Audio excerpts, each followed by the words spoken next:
I wouldn't have told the king and everyone that like I didn't hear bells. I mean, he's honest. Yeah, that's I think that's what it like boils down to. But like I don't know if I would have reacted the same way if he has if I didn't watch Shield Hero. But like having watched Shield Hero and like knowing how they could have treated him, I was like, ooh, you probably should have said that.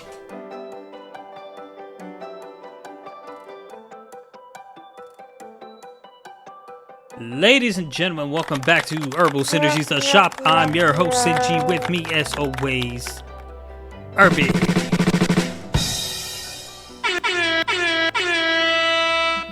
What's up, valued listeners? What's The up? cogs in the wheel that makes everything go. You know what I'm saying? I feel like I should have waited till after the drum roll.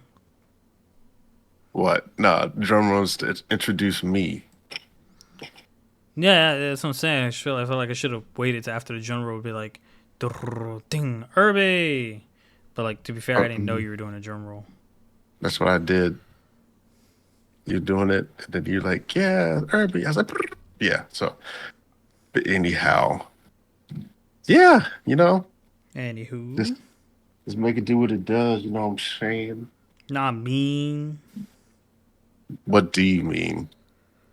Oh yeah.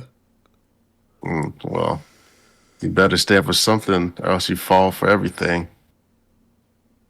What? Yeah, if you don't stand for anything, then you fall for everything. It's a matter of saying your principles and morals or whatnot. Self righteousness, your God and compass or your light. What? I feel like you're just too tired to understand. Yo, I am tired, man. Yeah. Honestly, I But wasn't all even right. processing half of it. Exactly. Because, even a layman would have gotten that. And I'm kind of sad because I don't have water, but I don't feel like getting up either. Mm, sounds like So that's terrible. it's gonna be a problem. You got a flavor this week? Hmm. It might be that jujitsu. Might have been it. I was like, oh man. But yeah, not too many flavors this week. Jujutsu, huh? Yeah. I was like, oh man, okay. But yeah, it's yeah, I watched the games God played, did the episodes, caught up a little bit of Tsukamichi. But yeah, Oh, are you on the it's next good season? stuff. I'm on the there's only like 3 episodes left I gotta watch. The slime was good too. I like the slime. Slime was good. Um yeah, that's pretty much it. I think I finished up Shangri-La Frontier, finished that up. Um but yeah, don't really got much else. Yeah, all the good stuff. But yeah. Yeah, no yeah. Go ahead with your flavor. I don't know if I have a flavor. I feel like if I had a flavor, I just missed the chance to see it because like that's when you called. But I was watching Tsukamichi and it was like right after the humans that they brought into the demi plane like tried to steal from the quote unquote treasury, but it's actually like an area for like items to be disposed of. And Tsukamichi's ring exploded, and my man came out the debut plane chasing after the girl with like "I'm gonna murder you" face. Yeah, I remember that episode. Yeah, I'm like right before he actually like does something to. I don't know what he's gonna do to her, but like I'm right before that moment.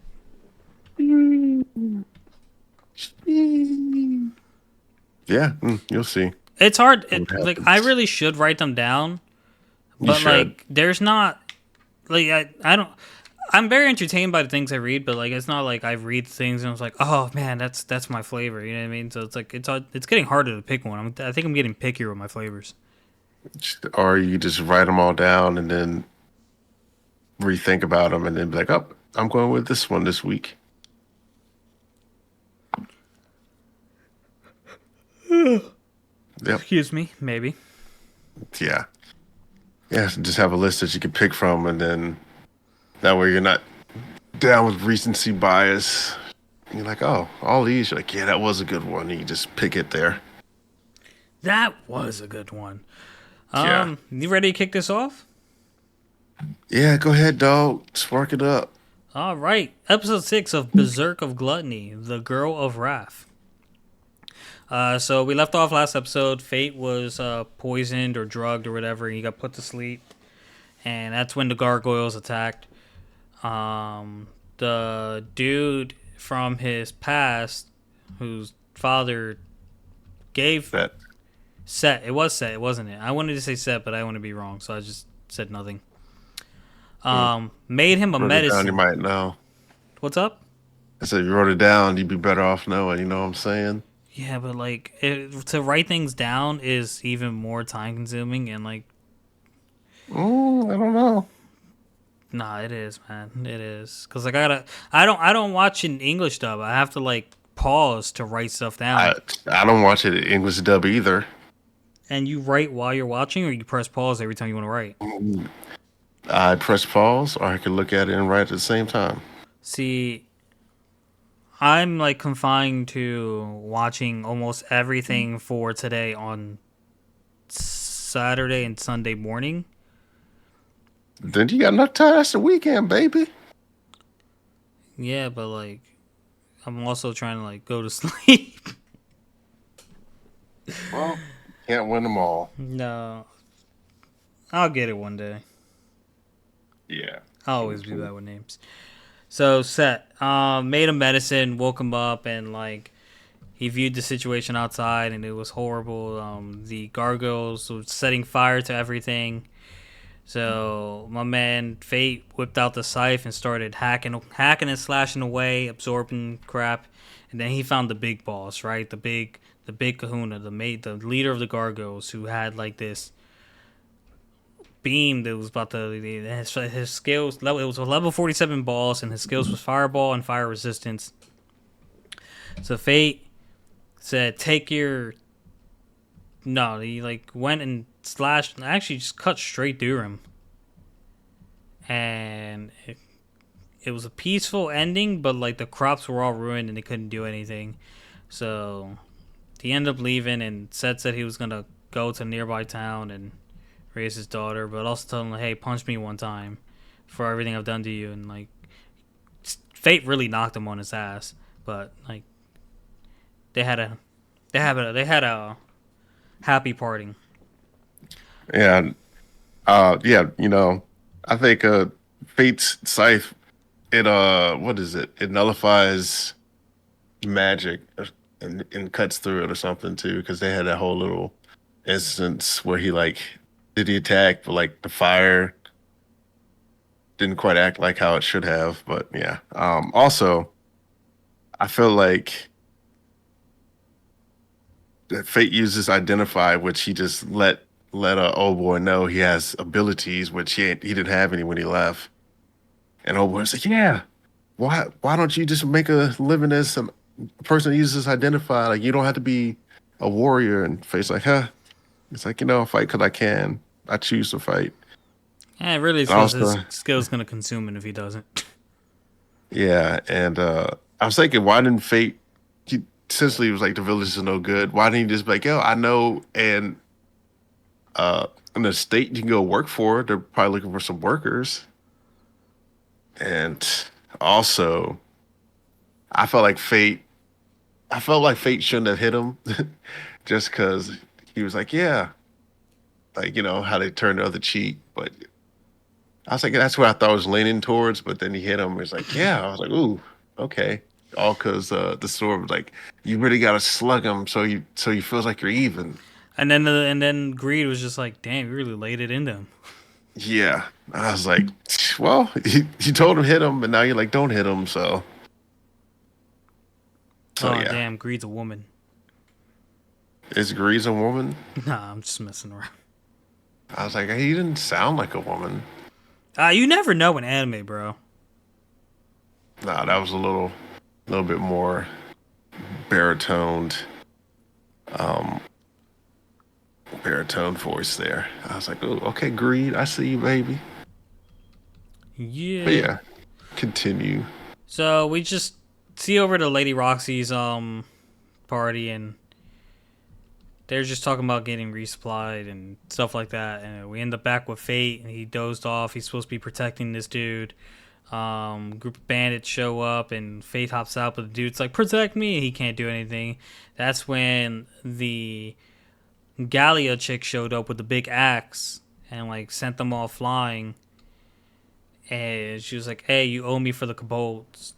Um, and then she hopped in a ride, so like they saved her anyway. But like since she hopped in, like the carriage went like backwards because it was so heavy, and Yep. she was like, "Oh, sloth, go back to normal." So she has a weapon of sin, and like he introduces himself, and he's like, "Oh, so like you have something like the seven deadly sins as well?" And she's like, "Did Greed not tell you?" So like she knows. She knows that Greed knows. Greed knows that Greed knows. The only one that doesn't know here is Fate. And then she reveals her sin, which is wrath, and goes, "It's nice to meet you." And Fate also offers her a snack, and like she ends up eating it all. Um, they get to this town where they actually beat Lady Roxy there. That's because Lady Roxy had a huge crew, so they were like moving slower. Fate's just one person. But we get into this town, and like I guess this guy's a prince, but also a holy knight. He's like a douchebag, but like he's like putting on his show in front of this girl, and like it's a show for the people. Raph just like falls asleep. I forgot her name. Do you know her name? It's mine. Mine. It's mine. Mine. Myne. Mine. Yeah. Mine passes out, so Fate ends up carrying her, and he starts noticing that like all these people have like symbols in the back of their neck. So like I guess this town's ruler just like dictates everyone's roles. Like this is your role. This is what you can do. That's it. All there is to it. Blah blah blah. The douchebag we saw earlier was executing people for like humiliating him for reasons I didn't really catch the first time or the second time. Said what? The douchebag from earlier that was like playing hero was executing people for reasons I didn't catch. Oh, it's because they made him appear weak because they ran away when they were fighting the monsters. Oh, they were And legit monsters? I thought it was just a stage thing. no, those were stage things, but like monsters, and they went for a hunt earlier, Oh, okay. and they just left him and like you know, so yeah, that's why he was mad. Gotcha.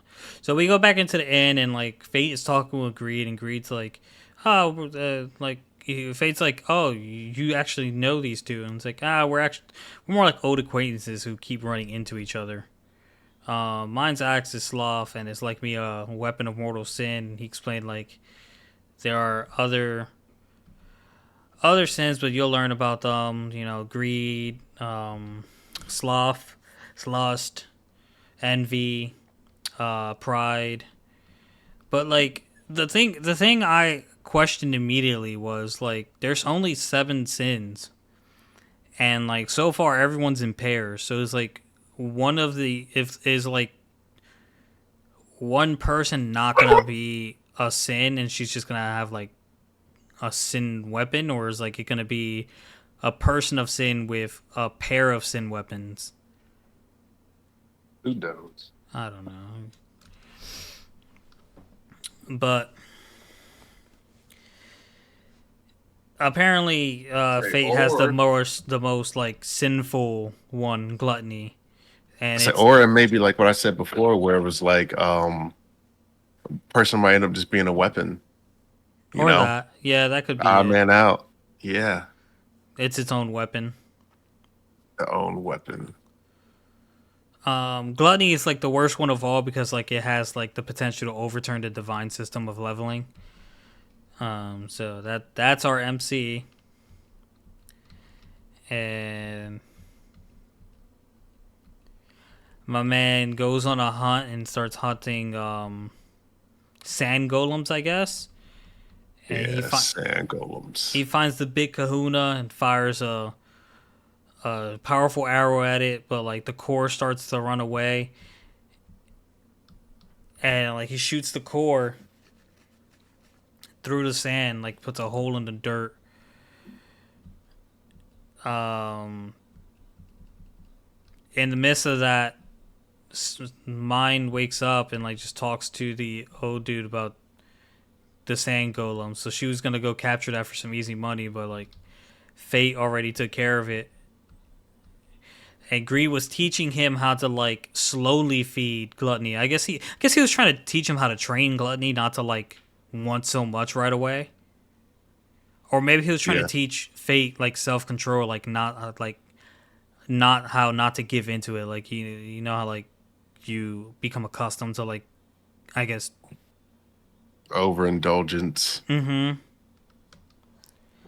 Yeah, So I guess there was two possibilities there, but yeah, Fate took on the boss golem and like he cut it, and then like the core tried to run away into the dirt, and then like Greed took 10%, and he threw fireball on top of the 10%, and it just destroyed the whole area that the thing was at.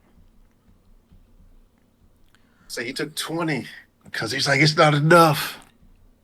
Oh, he took Greed. Greed took too much. It's not how and like it's always he always says it's not enough. I paused in like a very indecent spot, and I'm gonna go back 10 seconds. Um, it's always not enough, but like he's always overkilling. Yeah, So like, he might not know his range of he might not know his like true strength and range of stuff.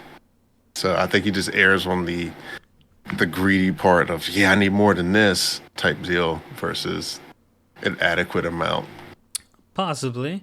So we go over to like the part I said I paused in an indecent spot and had to go backwards, and like he goes home and like, mine is like getting dressed. She just got out of the shower. She's drying her hair. She's not wearing bra, and she's like, "Oh, you're just a kid, Fate. Why would I be embarrassed?" And like Fate's like, "I'm the one who's embarrassed," and then like she's like, "You're having dirty thoughts." He's like, "I'm not." Greed is mocking him again. It's like you two are hitting it off. But then Mine discovers that like he defeated the sand golem. He's like, "Ah, you took my money." It's like, "Nah, here's half." And she mellows out. Yeah.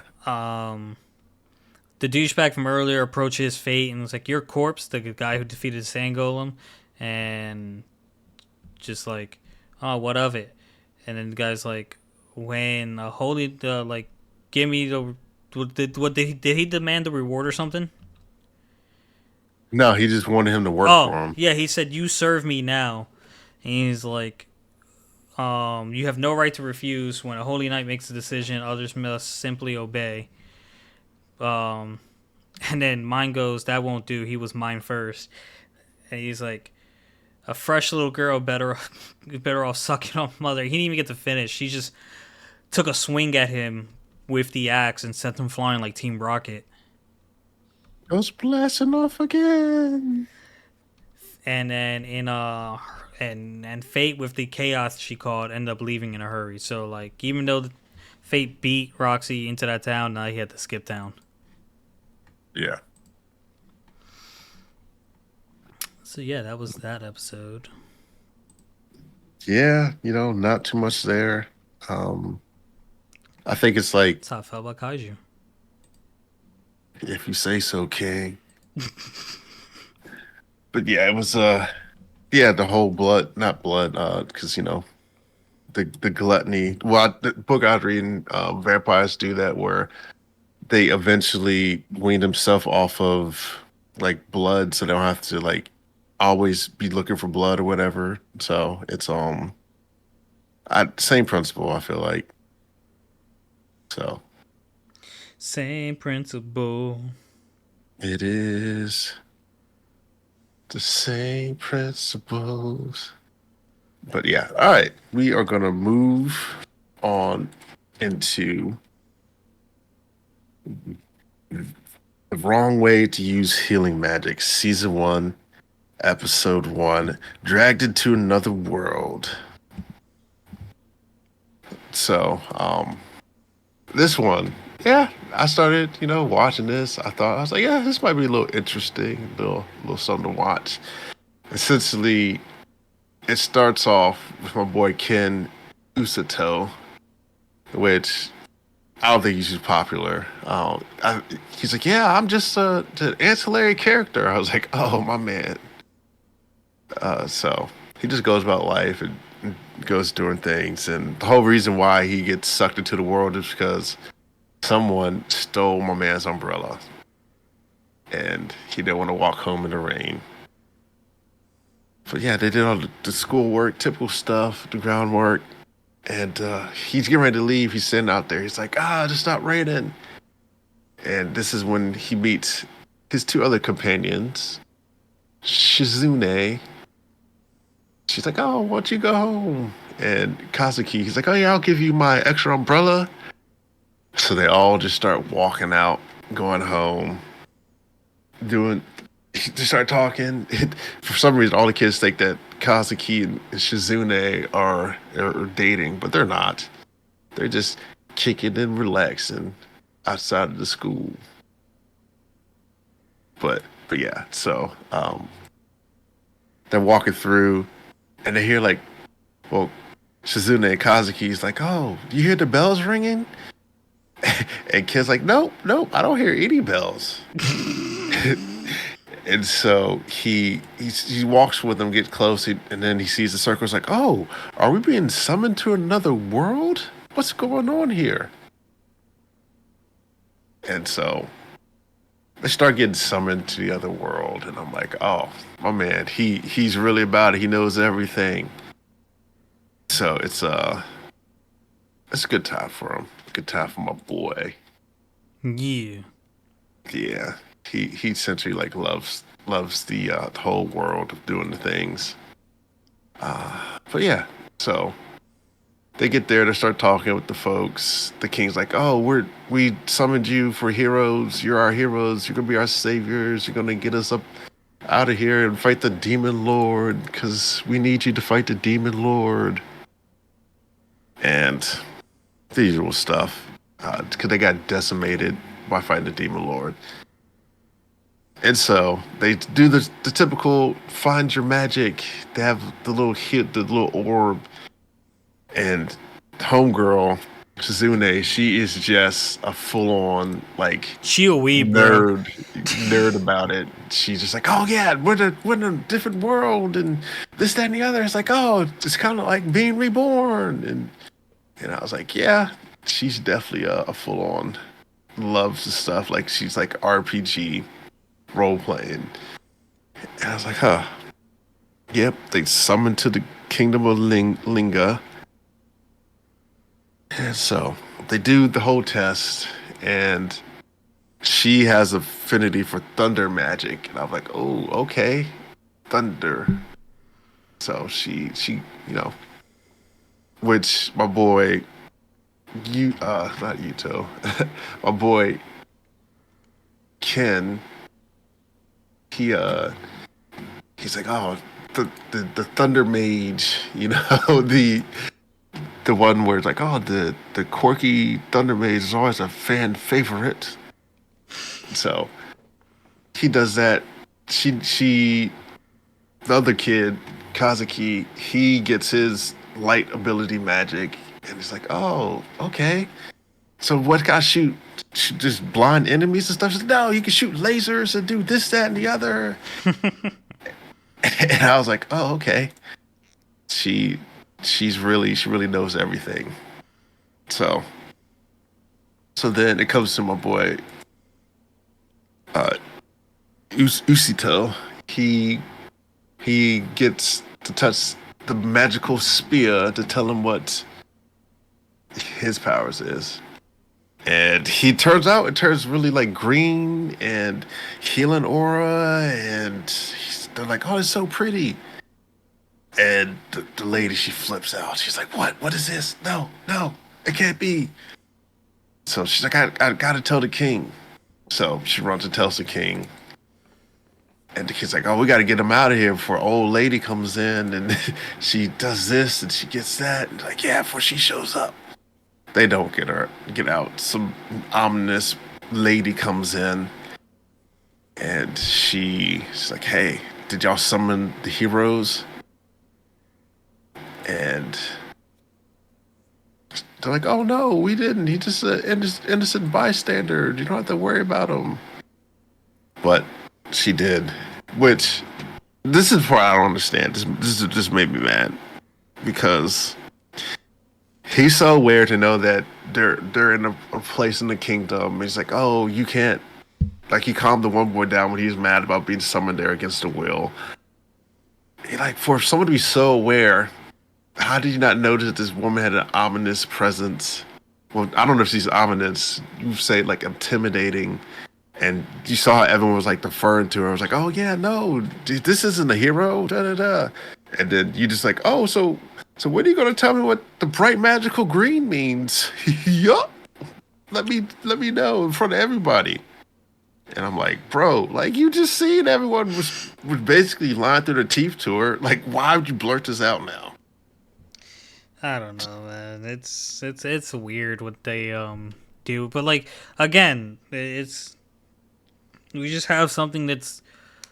I mean, it's gonna be a new take on a isekai, a new take on healing abilities, but like it's an unoriginal concept that we're probably gonna find some. And like, don't get me wrong. Like the manga is probably great. Manga is probably it probably happens a little differently in the manga. Maybe he's less goofy about it. Yeah, But I don't it's know. if the manga is like the anime, then like it just seems half-hearted and like not well thought out. And just like you gave this man the ability to be a little observant. I get the comedic value with him and like um kind of like having this perfect image of the popular girl and like her inner weep coming out is like ruining the image he had of her, but like he was still observant, calm, collected, and like not panicking. So like where did the dunce moment come from? So like I get what you're saying. Yeah, and I'm just like, come on. The guy was like, he, baby Itachi. Nah, he wasn't quite baby Itachi, but That's way too much. nah, he definitely was, definitely knew where he was like, oh, yeah, this is what this is going to be with that. And it was like, you just pull that move. I'm like, I could see if he was like, But see if he's like, I can't wait to heal somebody or something, or if you like, or he was out there healing and she's seen him, stumble by or whatever, but he didn't. at the same time though, like I wouldn't have told the king and everyone that like I didn't hear bells. I mean, he's honest.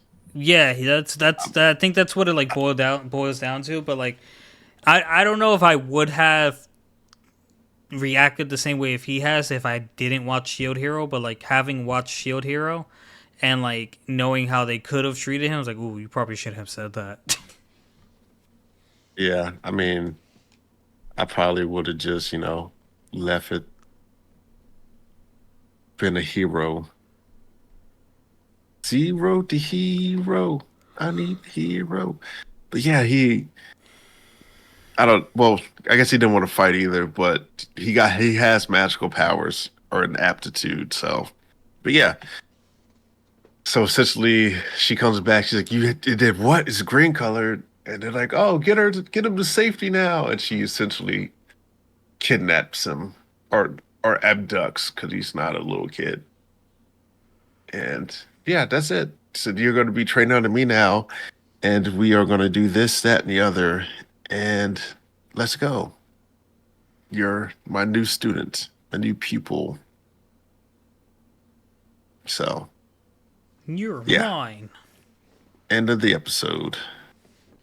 It's the end of the episode. So It's the love. end. Yeah. So I'll continue on to the kaiju. Continuing on to Kaiju. Kaiju number 8, episode 5. I was waiting for the crickets or something. Um, I got episode, nothing. episode 5, joining up. So, start off the episode with a little recap of what happened last episode and how Kafka saved Shinomiya? Shinomiya? She's Shinomiya. Shinomiya, I was close. Only counting her shoes and hand grenades. Yeah, head shoes and horse grenades. Yeah. But we start with the episode. They get their results and they both made the team. So then it starts. Everyone's gathered up and with the assembly, and Shinomiya is gonna do the speech because she was top of the class. Captain Ashino, Ashina, Ashiro Mina. Ashiro Mina, Captain Mina. Yeah. She calls Shinomiya, Shino, Blondie up, Yeah. and Shinomiya. And Blondie's only really concern is like, where's Kafka? Like, he's not here. So it turns out like he didn't make the defense squad per se, but like the vice captain liked them so much that he took them as an agent, which is actually a facade because the real reason we discover after the meeting, we'll get into. But during the meeting, Shinomiya makes her speech, and then Mina makes her speech, and Kafka blurts out that he'll be standing next to her soon. And like it was super like out there. It was like, "Yo, you said that? You called her by her first name?" And like Mina was just like, "Kafka, Hibino, you spoke out of turn and disrespected a superior officer. You owe me 100 push-ups." And like the vice captain was like, "Aren't you like going a little too easy on him?" But like he's cracking up and like, "Yeah, this guy's already being hilarious." But like then he peeps Mina and like noticed a little smile on her. So like I like this whole time up until like this episode, I was like wondering. I don't know if you were wondering, but I was wondering. I was like, does Mina even actually care about Kafka anymore? Is like, did it seem like he gave up? So like she gave up, and even though he failed several times, but like, did he seem just like hopeless? So like she doesn't concern herself with him, or like I couldn't tell what she thought about him. Is what I'm getting at. So Yeah. I think it's more so that she has to have that facade of being a tough leader, and she has to comport herself in a way which like other people are like, yeah, it's gonna be tough, but we have our fearless leader to get us through it. So I would say it's that. haha. So yeah. Um when they continue, Kafka's doing his push ups and the vice captain's like, "Hey, we need guys like him." And that's why I brought him in, but that's only half the story. When those kaiju showed up and we suddenly saw the 9.8 fortitude kaiju signal, Kafka's signal was the only one that like wasn't coming in at the same time that showed up. So like he brought Kafka in to like keep an eye on him. Um, and then that's that. They cheered. They cheered him on as he finished off all 100, and then Shinomiya was like, "Hey, we need to talk. Come with me." And like Kafka was being a dunce, but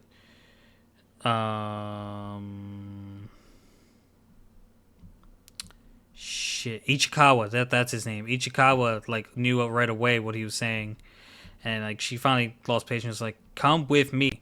So they end up sitting in a restaurant talking, and really just restating the fact that like if they knew about his kaiju powers, they'd probably kill him off the bat, or worse, or best case scenario, they'd keep him in the lab and do experiments on him, which actually seemed like it bugged Ichikawa too. So like Kafka freaked out and was like, "Hey, save an whole man's life, keep my secret, please, please, please, please, please." And she's like, "Fine, I'll keep your secret. You did save my life, so I'll keep quiet about it. But if I find out you're gonna harm mankind, I'll kill you." And he smiles, just like, "Please do." Basically, like if it ever gets to that point, I hope you would.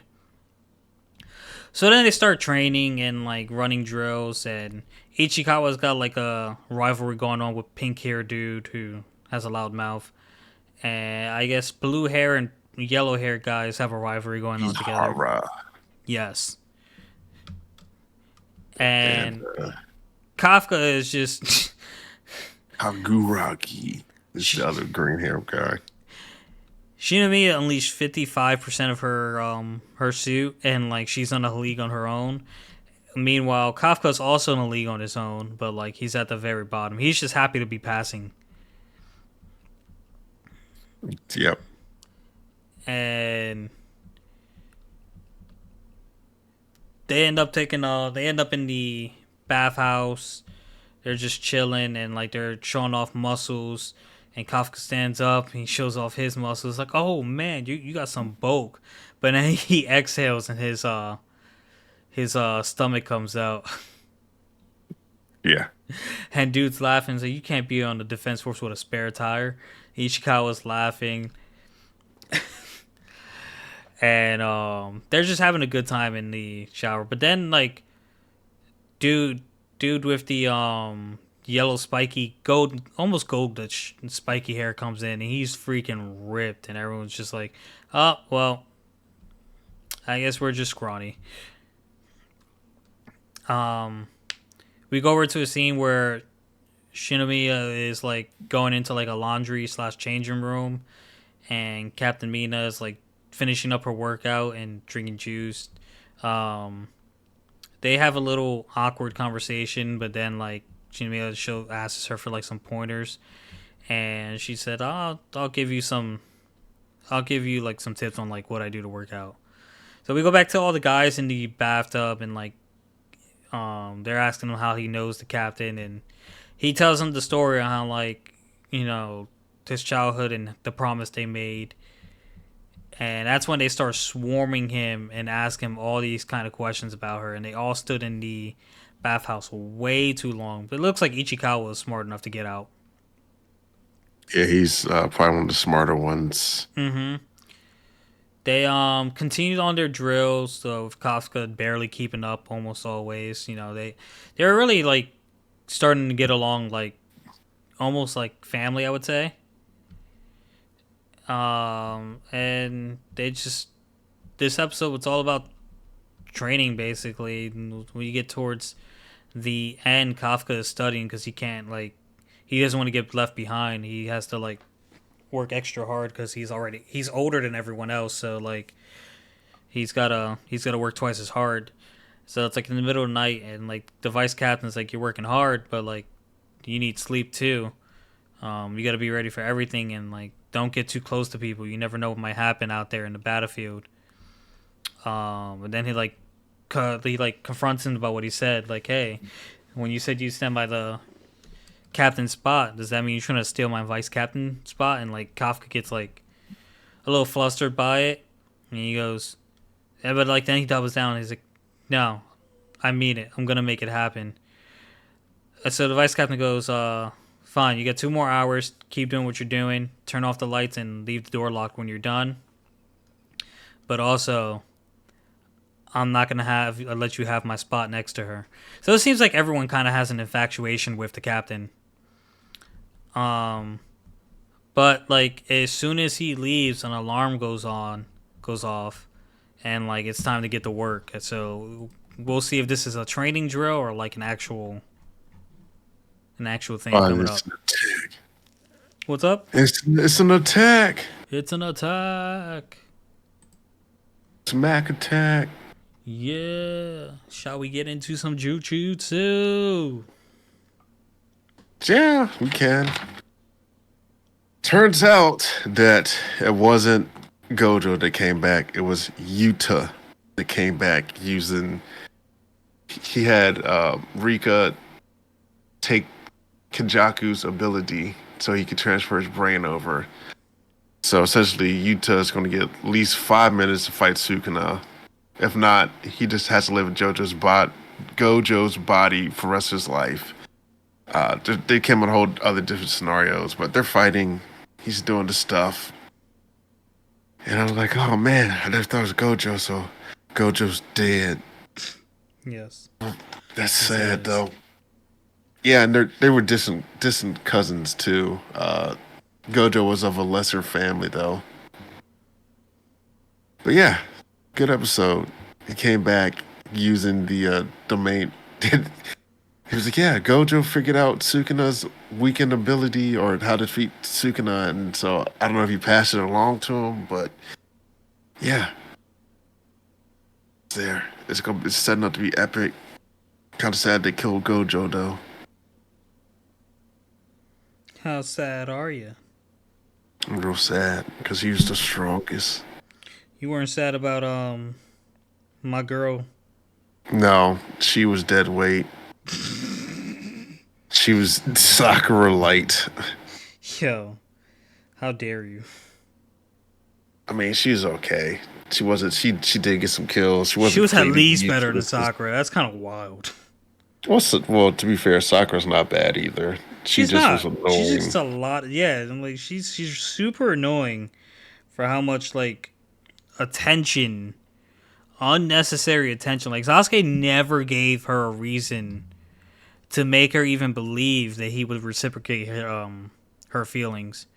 And you know what? To be fair, Sakura never gave Naruto a reason. Naruto never really gave Hinata a reason, and it all worked out. But like, Naruto did at least acknowledge Hinata, and he was always cognizant. He's like, "Oh, what are you stalking around there for? Come on out, or whatever." yeah, Or he was like, just really a he, duts about it. yeah, like he What I didn't. actually don't like how they got together. I don't know if you agree or disagree with that, but like the did you saw? I'm assuming you saw the movie where they became a couple, right? Hmm. So like, I don't like how like it wasn't. It didn't get built upon more. It was kind of just like he learned how Hinata felt about him. He was just like, "Oh, I love you." It's like, do you? I Do mean, you? he if you could look at it this way, he didn't know what that feeling was until that happened. I mean, don't get me Um, wrong. It worked out because like the same thing could be said for Goku. Like when he first proposed to like Chi Chi. Oh yeah, when he actually proposed to Chi Chi, he was just doing the right thing. Like I just question like the actual like driving force behind Naruto and his like it was a good movie. Don't get me wrong. I enjoyed the movie. It was I just mean, like if you look at the totality of it, like Naruto, he always gotten like defensive of Hinata. Even like when he like went off the rails when like pain like hurt him from him like Naruto has seen other folks get lit up and hit with pain and stuff, but like when Hinata got jacked up, it was like that man just snapped. So I think he was finally oh able yeah, to he went put bonkers. yeah, he was able to put into like feelings that like, oh, I actually do love her because I behaved in this way, but I just didn't know exactly what this feeling was or what this feeling is until, this moment. And that's the annoying thing. Like that's almost. I'm glad you brought up the pain fight because like that's something they could have also used in the movie to like help him realize like how she felt. But like because she actually admitted that like she loved him in like before she got fucked up. And it I was think just that was in her mind though. nah. I think she's. I don't know. I've watched it a few times. Like you I could think be she said right, but that. I think I remember her saying out loud. Yeah, she might have said it to herself, but I don't think she like said it loud enough so that he could hear. Oh, maybe not. Because it was if she did say it, it was like one of those ones like, oh yeah, I could do this, but you, not like made for someone to hear. Like Huh. it was affirmations to herself. Like I gotta fight him because I want to protect you because I love you. I'm mad no one else jumped in though. So yo, y'all just gonna Well, watch Hinata get wrecked. I She's mean, what getting. can they do? You just seen them take down a Jin Cherokee, one of the strongest people out there, in Sage mode that All for rarely one, one for people all, could do. motherfucker. Like, yo, bro. Like, no, they just would have gotten away. Like, Shikaku said, Shikamaru's dad said, "It's like if y'all go down to help, y'all just gonna get in the way. He's on a whole different level to y'all now." Yeah, it's true. But like when he was trapped, pile on the people. Yeah, I don't know. At least send some. I know. Some of you know some shadow clones or something, bro. I think everyone knows shadow clones. They just like one or two. There's like, boop. It's actually hilarious how much they made shadow clones a big deal, and there's like so many other different ways to make moving clones.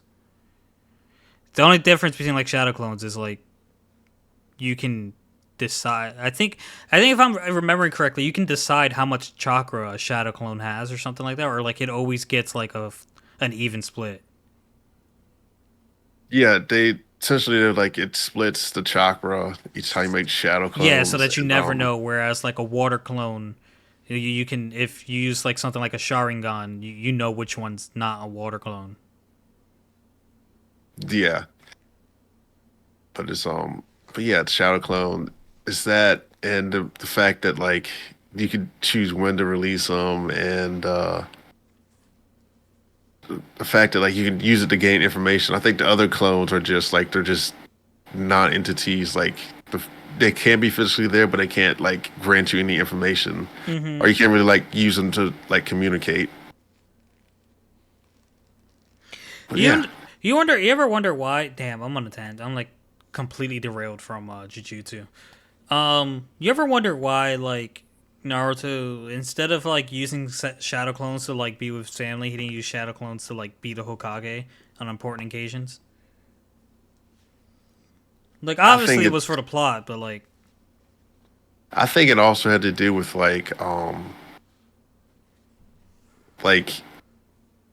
respect for like the physician and like respect for the people that would have been dealing with, because like you send a clone to the thing and it's like, oh, phew, disappears. Like, oh, I wasn't important enough for you to take time out your day to meet with me at the head of state type deal.